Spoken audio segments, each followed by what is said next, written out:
يهديه ونؤمن به ونتوكل عليه ونتوب إليه ونعوذ بالله تعالى من شرور أنفسنا وسيئات أعمالنا من يهدي له فلا مضل له ومن يضلل فلا هادي له وأشهد أن لا إله إلا الله وحده لا شريك له وأشهد أن محمدا عبده ورسوله وصفيه وخليله إنه أدى الأمانة وبلغ الرسالة ونصح الأمة وجاهد في الله حق جهاده حتى أتاه اليقين. أيها الإخوة المؤمنون، أولا أوصيكم نفسي ونفسكم بتقوى الله. Ndugu zangu waumini, ninahusia nafsi yangu pamoja na kuzihusia nafsi zenu kuhusu swala zima la kumcha Allah subhanahu wa ta'ala. Leo inshallah tutaendelea na maudhui yetu ya umauti na maandalizi ya siku ya Kiyama, ikiwa leo ni sehemu ya 3. Tutaendelea pale tulipoachilia jana. Tulikomea katika hadithi ya Mtume inayosema ad-dunya daru man la dara lahu, hakika dunia ni nyumba kwa yule ambaye hana nyumba huko akhera. Wa malu mala lahu, na vile vile ni mali kwa mja yule ambaye hana mali huko akhera. Na tukaeleza kwa kwamba dunia ni nyumba kwa yule ambaye hana mji huko akhera. Mtu yule ambaye ataacha kufuata amali, ataacha kutenda amali nzuri, atende mbaya, huyo basi ajue hana mji huko akhera. Na vile vile ni mali kwa yule ambaye hana mali huko akhera. Yule ambaye atakuwa amemwasi Allah subhanahu wa ta'ala kutokana na neema Mungu alizompa, basi huko ajue pia hata kwa na mali itakuwa hana chake. Kwa hiyo ni mwanadamu kujiandaa, kama kila siku tunavyosema, kujiandaa kufanya amali njema, kujiandaa na pepo ya Allah subhanahu wa ta'ala, na matendo yake ndio ambayo yatakwenda yatamsaidia. Walaha, na kwa ajili ya hao, yajmau man la aqla lahum, ni yule ambaye atakusanya katika starehe za dunia, huyu ndo atakuwa hana akili. Bimaana yeye ameamua mwenyewe, hata nichague hivi nisipate hivi. Kwa hiyo Mwenyezi Mungu anamuongoza mwanadamu na njia mbili, ikiwa wewe mwenyewe kuamua uongoke au kukufuru wewe mwenyewe. Kwa hiyo njia ni yako wewe. Ukienda njia ya sawa, Mwenyezi Mungu atakulipa, na ukienda na njia ambayo sio, Mwenyezi Mungu pia vile vile atakulipa. Ndio maana katika hadithi hii akaipiga mfano akasema, wadribu lahum mathala alhayata ad-dunya, na wapiga mfano hawa wanadamu na haya maisha ya dunia kama ni kama vile maji ambayo anzalnahu minas sama, maji ambayo sisi tumeyateremsha katika mbingu, faktalaka bihi nabatul ardu, maji yale baadaye yakashuka katika ardhi, fa asbaha alhashima, maji yale yakachanganyika na michanga, tadruhu riyahu, watu ikiwa watalima, yule mwenye kufanya bidii atalima. Wakana Allahu ala kulli shay'in muqtadiran, na amekuwa Mwenyezi Mungu hakika kila jambo lake ni mweza. Hii aya wadrib lahum mathalan hayata dunya ni kama vile sisi wanadamu tumetoka katika matumbo ya mama zetu. Sasa ni kama vile mvua inashuka katika mbingu, unaona? Sasa sisi tumetoka katika matumbo na mvua inatoka katika mbingu. Kwa hiyo inaponyesha mvua, watu watalima na watavuna. Wale wenye bidii watavuna vizuri, na wale wasiokuwa na bidii hawatavuna chochote. Ndio kama sisi tumetoka katika matumbo ya mama zetu, tumekuja katika dunia. Yule atakayefanya bidii, Mwenyezi Mungu atakwenda atamlipa mazuri, na yule atakayefanya maovu, Mwenyezi Mungu vile vile ataenda mlipa katika na ule ovu aliotenda. Wakana Allahu ala kulli shay'in muqtadiran, na amekuwa Mwenyezi Mungu hakika kila anapofanya jambo lake ni mweza, kama ilivyoshuka aya hii katika suratul Kahfi aya namba 45.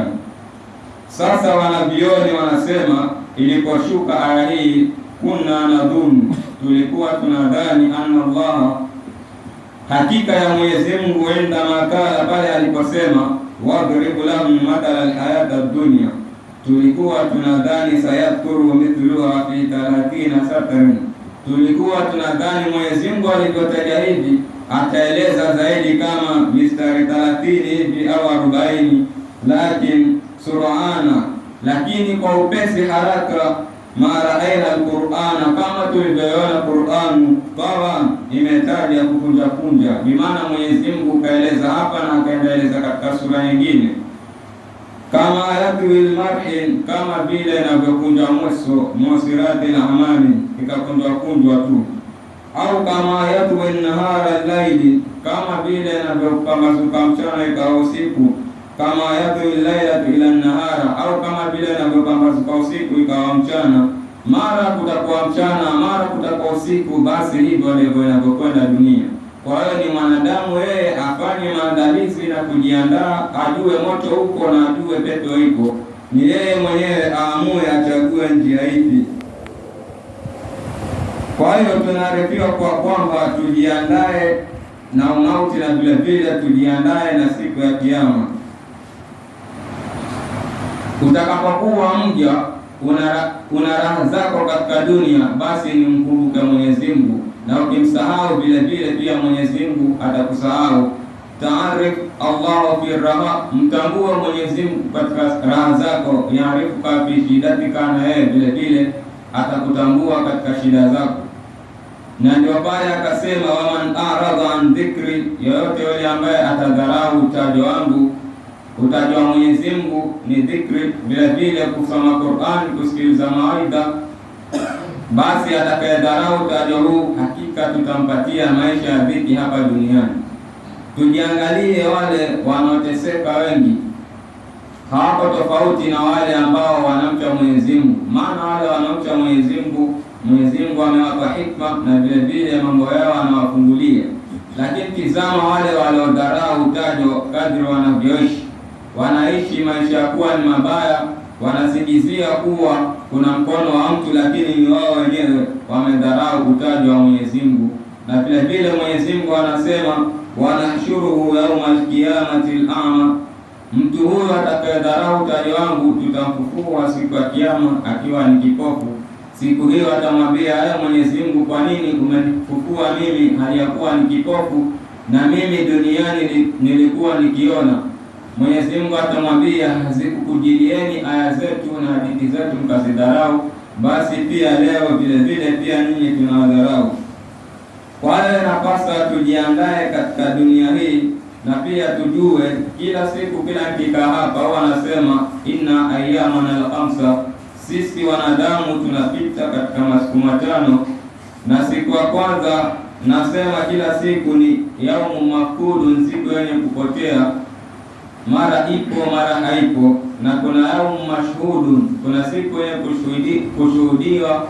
Kuna yaumu maahudun, kuna siku ambayo ni yenye kupewa miadi. Kuna yaumu marudun, ni siku ambayo ni ya kurejea. Na yaumu mamdudun, na siku ambao wanadamu watakwenda watapita katika kina kirefu. Ima mtu akiwa atakuwa yuko katika kheri zake, Mwenyezi Mungu atamweka na atamlipa mazuri, na ikiwa atapita katika shari, basi Mwenyezi Mungu atamlipa shari ile. Hata siku hii waliposikia wale Mayahudi wakalu, na wakasema, lam tamassana nara illa ayyama ma'dudat, hakika sisi hautatugusa moto isipokuwa siku chache tu.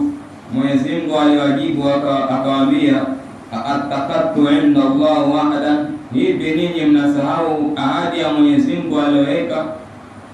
Basi ikiwa siku hiyo itafika, fala yuklifu Allah ahadahu, Mwenyezi Mungu hatoitengua ahadi yake. Am taquluna ala Allahi ma la ta'lamun, ama mnajisemea mambo ya Mwenyezi Mungu msiwajua? Bala, hapana. Man kasaba sayyi'atun, yoyote yule ambaye atachuma ubaya katika ninyi wanadamu, wa akhata bi khatiyatahum, ukamzunguka ubaya ule katika nafsi yake, ulaika ashabun nari, hakika hawa watakuwa ni watu wa motoni, hum fiha khalidun, wataishi kwa muda huu ambao usiojulikana. Walladhina amanu, na wale ambao wameamini, wa aminu salihat, na wakatenda mambo mema, ulaika ashabul janna, hakika watu hawa watakuwa ni watu wa peponi, hum fiha khalidun, wataishi humo kwa muda wa milele na milele. Tumwombe Mwenyezi Mungu atujalie hiyo ni waja atakaoingia peponi. Amen. Kwa hiyo hii yaumu mafkudun, inshallah kulingana na muda wa tarawih kesho nitaiendeleza, lakini wacha nikomee hapa. Huu ni mwezi mtukufu wa Ramadhani, ni mwezi wa kukumbushana, ni mwezi wa kusaidiana, na ni mwezi pia wa kufundishana elimu tofauti tofauti. Na katika kila tukitoa darsi huwa unaruhusiwa pia kuuliza swali. Ustadhi huko, mashehe wapo, utajibiwa inshallah. Lakini kulingana na hayo wayazungumza, naona anajieleza. Kwa hiyo itakuwa kama kuna mtu ana swali lolote, inshallah atauliza ustadhi huko, na vile vile tutakomea hapa. Kesho inshallah tutaendelea biidhnillah. Wassalamu alaykum wa rahmatullahi wa barakatuh.